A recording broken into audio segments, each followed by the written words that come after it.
या data driven अप्रोचचा काय त्या माध्यमातून काय व्हॅल्यू ऍड होती, मला बेनिफिट काय होतो exactly? Yes, absolutely.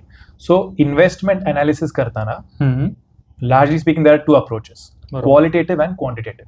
Okay. In qualitative, you look at things like management quality, business vision, business module, future prospects, so on and so forth. Qualitative aspects which are difficult to put a number on, which are difficult to measure.